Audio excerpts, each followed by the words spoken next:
إن الحمد لله نحمده ونستعينه ونستغفره ونعوذ بالله من شرور أنفسنا ومن سيئات أعمالنا من يهده الله فلا مضل له ومن يضلل فلا هادي له وأشهد أن لا إله إلا الله وحده لا شريك له وأشهد أن محمدا عبده ورسوله صلى الله عليه وعلى آله وأصحابه وسلم تسليما كثيرا أما بعد. Vazhdojmë mas një ndërprerjes të gjatë me lexim në shpjegimin e librit Nawaqidul Islam ose anulluesit e Islamit të autorit Sheikh Muhammad ibn Abdul Wahhab rahimahullah.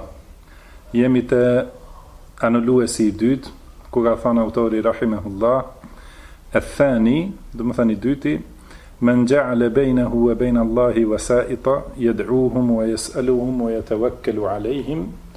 Do më thanë kush cakton mes tij edhe Allahut ndërmjetësues, të cilët I lut, për të cilëve kërkon dhe në të cilët mbështetet. Kafara ijma'an. Do më thanë I tilli me ijma', do thot me konsenzus, bëhet kafir.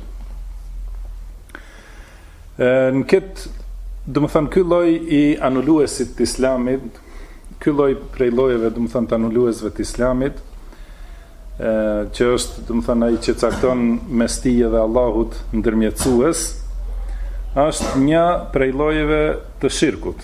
Do të thënë si mund ta kuptoni edhe vet, se marrja e ndërmjetësuesve mes robit dhe Allahut është një prej formave të shirkut.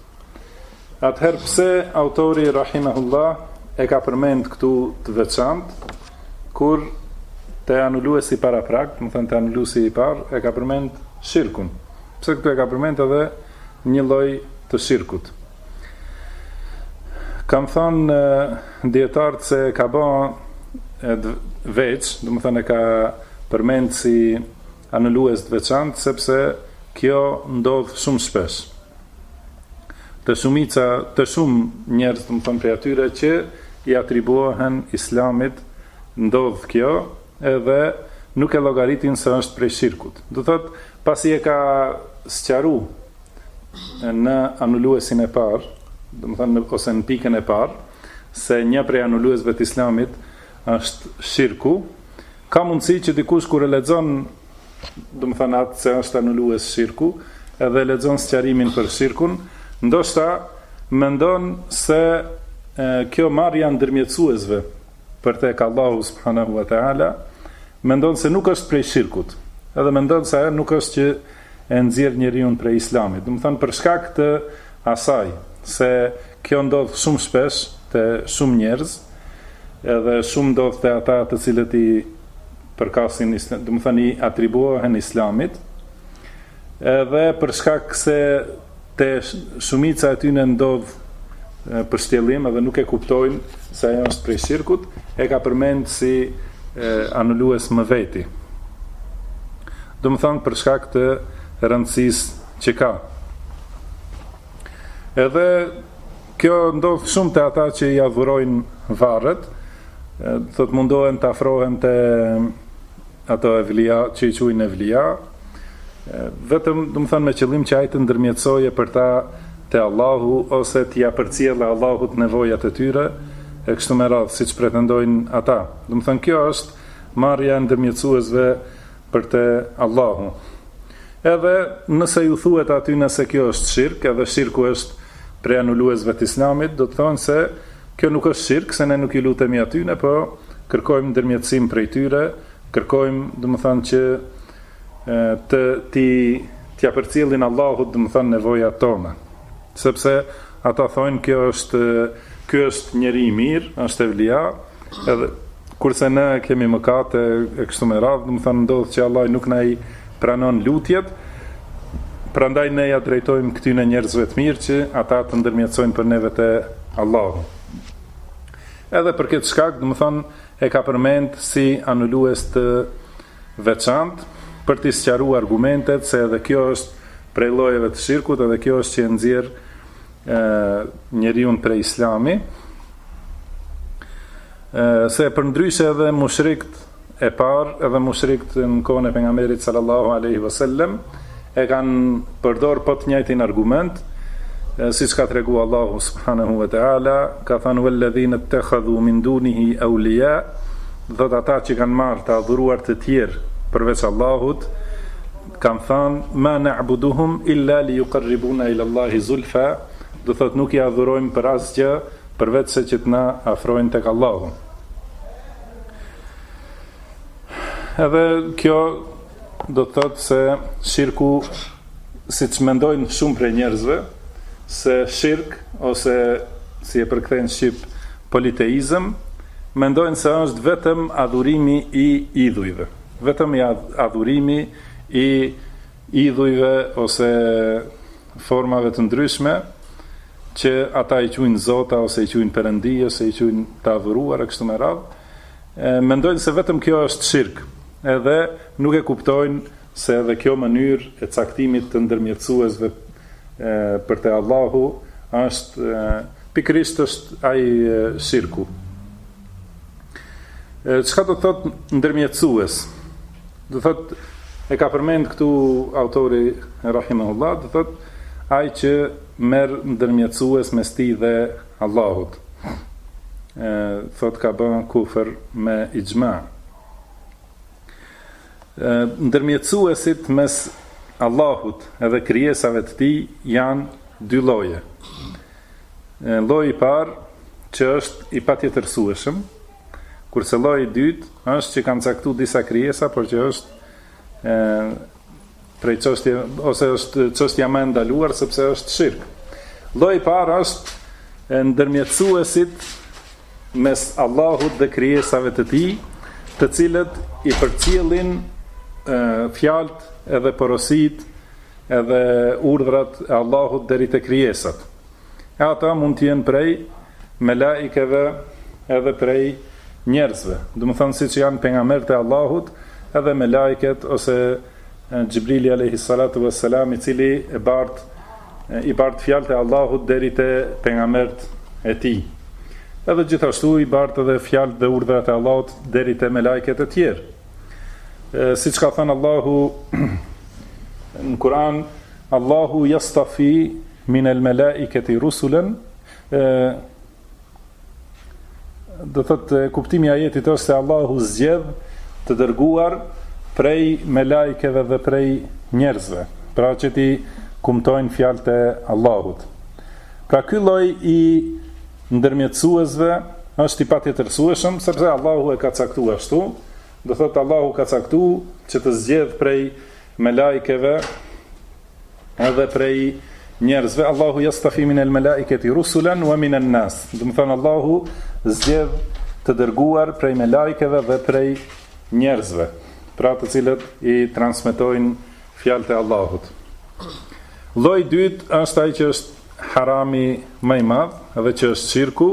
Do të thonë që të caktoj njeriu mes tij edhe Allahut ndërmjetësues për t'i bart nevojat e tij edhe për të ndërmjetësuar te Allahu për ta. Këtë e ka ndaluar Allahu dhe nuk e pranon. Kjo është, do të thonë, vetë forma e shirkut, siç e ka transmetuar, siç e ka sqaruar Sheikhul Islam Ibn Taymiyyah rahimahullah, që ka thënë, do të thonë, kuptimin e fjalëve të tij se ata që caktojnë njerëz ose krijesa, të cilët do të jenë ndërmjetësues mes tyre dhe Allahut, siç i ka mbreti, do të thonë, në punësit e tij, ose siç i kanë pushtetarët në punësit e tyre, të cilët do të thonë populli i thjesht shkon për t'i treguar nevojat e veta, shkon përmes tyre. Do të thonë kjo është për shkak të pozitës së lartë që e ka pushtetari edhe pozitës ulët që e ka populli i thjesht, edhe është për shkak të sjelljes mirë, do të thonë mos t'i shkojnë direkt ta shqetësojnë, por shkojnë përmes atyne në punësve ose si forma e portierëve kështu me radhë. Kjo është diçka që mohohet prej Allahut subhanahu wa taala, sepse Allahu nuk i ka përshkruajt vetvetes ndërmjetësues ose në punës që i bartin tek ai do të thotë nevojat edhe kërkesat e njerëzve. Edhe kjo gjithashtu është në kundërshtim me logjikën, sepse ata që i kanë caktuar këto ndërmjetësues në këtë formë janë nis prej logjikës të tyre të prishur, duke e krahasu Allahun me krijesat, duke mendu se edhe Allahu, do të thonë, vepron ashtu si veprojnë krijesat të cilët kanë pushtet, që i kanë pa ata njerëz, kurse Allahu është i lartësuar dhe i pastruar nga kjo cilësi. Pra ata kanë krahasu Allahun me krijesat, edhe kanë caktuar, do të thonë, ndërmjetësues për te Allahu, siç kanë ndërmjetësues për te krijesat. Edhe për këtë ka thonë Sheikhul Islam Ibn Taymije se ky është kufri, do të thonë ky është vetë kufri, edhe për këtë nuk ka kundërshtim mes dietarëve. Pra siç ka thënë këtu autori Muhammed ibn Abdul Wahhab rahimahullah, se ai që e bën këtë dhe e beson, do të thonë është kafir, është mosbesimtar me ijma, konsenzus, do të thonë mes dietarëve. Përveç asaj, do të thotë ata të cilët marrin ndërmjetësues, këtë e bajnë në mënyrë të afrimit tek Allahu. Pra si thamë më herët, se mendojnë që janë shumë larg për shkak të veprave të tyre, do të thonë gjunaheve dhe mangësive në obligime e kështu me radhë, mendojnë se janë larg prej Allahut. Atëherë mundohen të afrohen Allahut përmes rrugëve që Allahu nuk i ka zbrit, edhe duke i marrë, do të thonë, këta njerëzit e mirë, për të cilët ata thonë se kanë pozitë lartë e Allahu e kështu me radhë. Prandaj ata u luten atyre edhe për që këta të përgjigjen, do të thonë, të ndërmjetësojnë te Allahu, ata u afrohen atyre me ibadetet të ndryshme, do të thonë duke bën kurban, ose duke ju lut atyre, ose duke sakrifiku, do të thonë, sakrifica të ndryshme për ata. Edhe kjo nuk ka dyshim se është prej formave të shirkut. Thot ai që cakton ndërmjetësues, të cilëve u lutet, yed'uhum.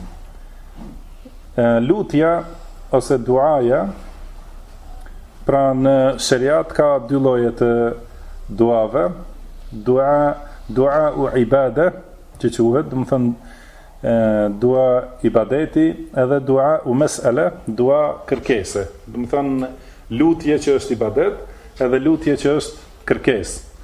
Ka thënë Sheikhul Islam Ibn Taymije, secila lutje që është ibadet e përfshin në vetvete edhe lutjen që është kërkesë. Ose e patjetërson, si më thonë, secila dua që është ibadet është e lidhur në mënyrë të domosdoshme me duan që është kërkesë. Edhe çdo dua që është kërkesë është pjesë e duas së ibadetit. Çka do të thotë kjo? Do të thonë ka çdo ibadet, çdo formë të ibadetit të cilën njeriu ja bën Allahut subhanahu wa taala është lutje.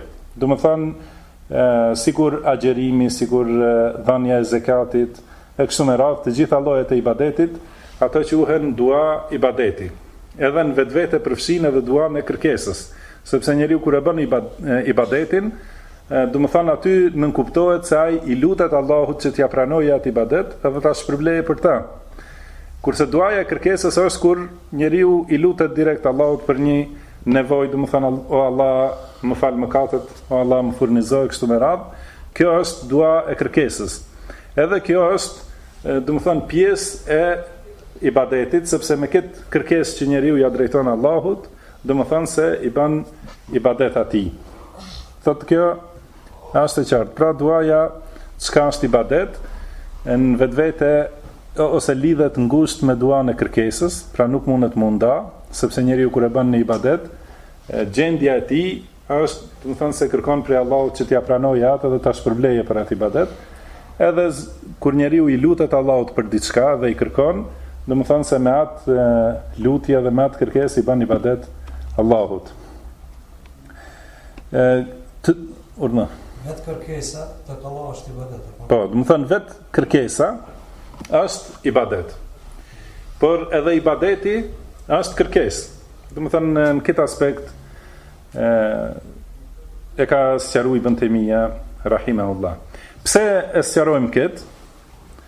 Do thotë që ta dimë se cilën do për këtyne dy llojeve, domethënë nëse ja drejton dikujt tjetër përveç Allahut, do thotë se ajo është shirk. Kurse Allahu e kërkon lutjen vetëm për vete. Domethënë e ka urdhëruar robërit e tij që vetëm atij t'i luten subhanahu wa ta'ala. Si ka thënë, ud'u rabbakum tadarruan wa khufya. Domethënë lutjuni Allahut me përgjërim dhe në mënyrë të fshehur. Innehu la yuhibbul mu'tadin. Allahu nuk i do ata që të i kalojnë kufit. Do të thonë që nuk i luten Allahut, pra të i kalojnë kufit që u ka caktuar Allahu. Gjithashtu ka thënë Allahu: "Qul ara'aytum in ataakum 'adhabullahi aw atatkum as-sa'a." Do të thonë thuaj, çka mendoni nëse ju vjen dënimi i Allahut ose nëse ju vjen kiameti? E ghayra Allahi tad'un in kuntum sadiqin, do të thonë do t'i luteni dikujt tjetër përveç Allahut, nëse jeni të sinqert. Pra nëse e thoni të vërtetën, flisni se kujt do t'i luteni, Allahut apo dikujt tjetër. Pastaj përgjigjet Allahu, që do të thotë se ajo është e vërteta absolute, bel iyyahu tad'un, do të thonë padyshim se vetëm atij do t'i luteni. Pra vetëm Allahut do t'i luteni, fayakshifu ma tad'una ilayhi insha. Do të thonë atëherë Allahu do t'u largoj atë keqe për të cilën i luteni atij nëse do ai. Wa tansawna ma tushrikun, edhe atëherë do t'i harroni ata me të cilët bëni shirk. Pra do të thënë në këtë fjalë të fundit e ka quajtur drejtimin e lutjes për dikën tjetër shirk. Gjithashtu ka thënë Allahu: "Wa anna al-masajida lillahi fala tad'u ma'a Allahi ahada." Do të thënë se xhamit janë për Allahun, prandaj përveç Allahut mos lutni askënd. Do thotë e ka përmend xhamin si vend të ibadetit, edhe e ka përmend lutjen si një lloj të ibadetit ose si përfshirëse për të gjitha llojet e ibadetit, pra siç e sqaruam. Pra mos ju lutni përveç Allahut askujt. Gjithashtu ka thënë lehu da'watul haq, do të thënë Allahut i takon lutja e vërtetë, kështu me radhë do të thënë në shumë ajete. Ata që i luten të tjerëve, siç përmendëm, do të thënë pretendojnë se kërkojnë ndërmjetësim prej tyre, kërkojnë shefaat. Fjalën shefa'a e kemi përmend disa herë në mësime të ndryshme, do të thotë ndërmjetësimi. Ka disa prej atyre që janë të sprovuar me drejtimin e logjikës edhe mendjes, do të thënë çështjet e akides, që i thojnë aklaniun ose sekte të ndryshme që i mohojnë disa çështje të akides, e mohojnë edhe ekzistimin e shefatit. Edhe thonë se nuk ka shefat te Allahu, edhe përmendin, do të thënë si argument e marrin fjalën Allahut: "Wa ma tanfa'uhum shafa'atu ash-shafi'in." Do të thënë tyne nuk ju bën dobi ndërmjetësimi i ndërmjetësuesve. Do të thënë nuk i bën askujt dobi nëse mundohet të ndërmjetësoj, nëse s'do Allahu t'ia fal ose nëse s'do Allahu ta shpërblej. Do thotë me këtë ajet argumentojnë ata, do t'i kthehemi pak më vonë, kurse shefati është diçka që është vërtetuar në Kur'an dhe në Sunet, do të thënë me argumente të shumta. Ka thënë Allahu: "Qul lillahi ash-shafa'atu jami'a." Do të thënë thuaj i gjithë shefati i takon Allahut. Ka thënë: "Men dha alladhi yashfa'u 'indahu illa bi idhnih." Do të thënë kush do të ndërmjetësoj te Allahu përveç se me lejen e tij. Do të thënë askush nuk mund të ndërmjetësoj te Allahu pa lejen e tij. Ka thënë gjithashtu: "Yawma idhil la tanfa'u ash-shafa'atu illa liman adhina lahu ar-rahmanu wa radiya lahu qawla." Që do thotë atë ditë nuk do të bëj dobi shefati ose ndërmjetësimi i askujt përveç atij për të cilit i lejon i gjithëmëshirshmi dhe që me fjalët e tij është i kënaqur. Ka thënë gjithashtu wala yashfa'una illa liman irtada, do të thonë ata nuk ndërmjetësojnë përveç për atë me të cilin Allahu është i kënaqur. Gjithashtu ka thënë wa kam min malakin fis samawati wa kam min malakin fis samawat la tughni shafa'atuhum shay'a, do të thonë sa me lajke ka në qiej, ndërmjetësimi ose shefati tyne nuk bën dobi asgjë, illa min ba'di an ya'dhan Allahu liman yasha'u wa yarda, përveç se pasi të lejoj Allahu, do të thonë që të ndërmjetësohet për atë që do ai dhe që është i kënaqur me ta. Do thot prej këtyre ajeteve, edhe ajetin tjetër që e përmendëm, kuptojmë se edhe shefati gjithashtu është dy lloje. Shefat i vërtetum, pra të cilin e vërtetojnë tekstet e Kuranit dhe Sunetit, dhe shefat i mohum. Të gjitha tekstet e Kuranit dhe Sunetit e kanë të njëjtin kuptim, do të thonë shkojnë në të njëjtin drejtim edhe kuptim. Edhe këto ajete që i përmendëm, të cilat e vërtetojnë shefatin, njëkohësisht edhe mohojnë, do të thonë shefat. Pra, edhe këto ajete tregojnë se ka shefat të pohuar ose të pranuar, edhe shefat të mohuar, që nuk ekziston. Shefati i pohum është shefati i mohum fillimisht është ai të cilin e kërkojnë mushrikët prej të adhuruarve të tyre. Do të thonë atyne nuk u takon shefati, edhe atyne nuk ju bën dobi askush prej të cilëve kërkojnë ata shefat. Si ka thënë Allahu, do të thonë ata jetë që tha Muhammed tanfa'uhum shafa'atu shafi'in, do të thonë nuk ju bën dobi ndërmjetësimi i ndërmjetësuesve. Si në ajetin tjetër ku ka thënë Allahu wa ya'buduna min dunillahi ma la yadurruhum wa la yanfa'uhum. Do të thonë ata adhurojnë të tjerë përveç Allahut, të cilët as nuk ju bëjnë dobi, as nuk ju bëjnë dëm. Do të thonë nuk mund t'i bëjnë as dëm, as dobi. Wa yaquluna ha'ula'i shufa'auna 'inda Allah, edhe ata thonë, këta janë ndërmjetësuesit tonë te Allahu. Qul atunabbi'una Allaha bima la ya'lamu fis samawati wala fil ard, thuaj, a ju po informoni Allahun, a ju po mësoni Allahun për diçka në qiej ose në tokë që ai nuk e di? Subhanahu wa ta'ala amma yushrikun, do të thënë i lartë është Allahu dhe i pastër nga ajo që ja përshkruajnë si shok ose si ortak ose që i bëjnë shirk. Do të thënë këtë lloj kërkimi të shefatit Allahu e ka quajtur shirk dhe e ka mohu prej atyre që e kërkojnë. Pra sikur në ajetin tjetër. Kurse në ajetet që i lexuam, ato të cilët e pohojnë shefatin, e pohojnë me dy kushte. Do të thonë që ndërmjetësuesit, ati që bën shefat, Allahu t'i japë leje, dhe kushti i dytë që Allahu t'jeti i kënaqur me atë për të cilin bëhet shefati. Do të thonë ai për të cilin bëhet shefati tjetë për njerëzve të tauhidit, do të thonë tjetë për atyne që nuk i kanë bë Allahut shirk dhe Allahu është i kënaqur me ta, prandaj i lejon dikujt prej robërve të tij të mirë, i lejon që të ndërmjetësoj për robin e tij për ta ngrit pozitën e këtij. Do të thonë për pejgamberëve edhe njerëzve të mirë të cilët Allahu u lejon të ndërmjetësojnë, me atë u ngrit pozitën edhe i nderon përpara krijesave tjera. Kurse ata për të cilët ndërmjetësohet, do të thonë ajo është dhunti, mirësi dhe mëshirë prej Allahut për ta, nëse kanë vdek me tauhid. Prandaj për këtyne dy kushteve kuptojmë se shefati i pejgamberit sallallahu alaihi wasallam, edhe shefatet, edhe llojet tjera të shefatit, do thotë duhet të kërkohen vetëm prej Allahut subhanahu wa taala. Atëherë kur njeriu ka tauhidin e pastër, edhe kërkon prej Allahut, o Allah, mundëso ma shefatin e pejgamberit tënd, do thotë ai ka shpresë që ta fitoj shefatin e pejgamberit sallallahu alaihi wasallam.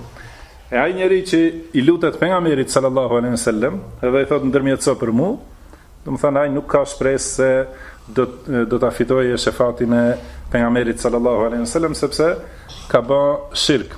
Edhe ka kërkuar shefatin prej dikujt që nuk e ka në dorë. Thot si ka thënë Allahu, qul lillahi ash-shafa'atu jami'a, do të thonë thuaj, i gjithë shefati është vetëm i Allahut. Do të thonë kujt ja jep Allahu, ai do të ndërmjetësoj. Edhe në hadithin e njohur që është që transmetohet në Sahih, tregon pejgamberi sallallahu alaihi wasallam, do të thonë është hadith i gjatë, se njerëzit kërkojnë ndërmjetësim prej Ademit alayhis salam, pastaj me radhë prej pejgamberëve të tjerë, derisa të vinte Muhamedi sallallahu alaihi wasallam. Edhe pejgamberi sallallahu alaihi wasallam thotë unë jam për këtë punë, nuk ndërmjetëson drejt për drejt, por shkon do të thonë përpara arshit të Allahut, edhe bën sejdë, i lutet Allahut, edhe Allahu do thotë i jep mundësi ta falenderoj me fjalë të tilla që nuk e ka falenderuar dhe lavdruar askush më parë, edhe derisa Allahu t'i thot ngrije kokën o Muhammed, edhe kërko se do t'jepet dhe bëj shefat ose ndërmjetëso se ndërmjetësimi yt do të pranohet. Do të thonë edhe pejgamberi sallallahu alaihi wasallam që është do të thonë ai që posedon shefatin më të madh, do të thonë prej krijesave, nuk e fillon shefatin përpara se t'i japë leje Allahu subhanahu wa ta'ala, edhe gjithashtu nuk bën shefat për askën përveç ato me të cilët Allahu është i kënaqur. Do thot prej krejt kësaj e kuptojmë se marrja e ndërmjetësuesve, pra e llojit të dytë, siç e sqaruam, se ndërmjetësuesit për sqarimin e fesë dhe transmetimin e urdhrave të Allahut, ato janë siç i ka caktuar Allahu, pejgamberët dhe melajket. Por marrja ndërmjetësuesve për t'u afruar te Allahu është prej shirkut edhe është prej anuluesve të Islamit, edhe nuk i bën asnjë lloj dobie njeriu as në dunja as në ahiret, por i bën dëm shumë të madh. Edhe e kuptojmë se shirku, edhe ky është prej formave të shirkut, dhe nuk është shirk vetëm adhurimi i idhujve. Adhurimi i idhujve është një prej formave të shirkut. Wallahu a'lam, wa sallallahu wa sallama ala abdihi wa rasulihi nabiyina Muhammad, wa akhiru da'wana anil hamdulillahi rabbil alamin.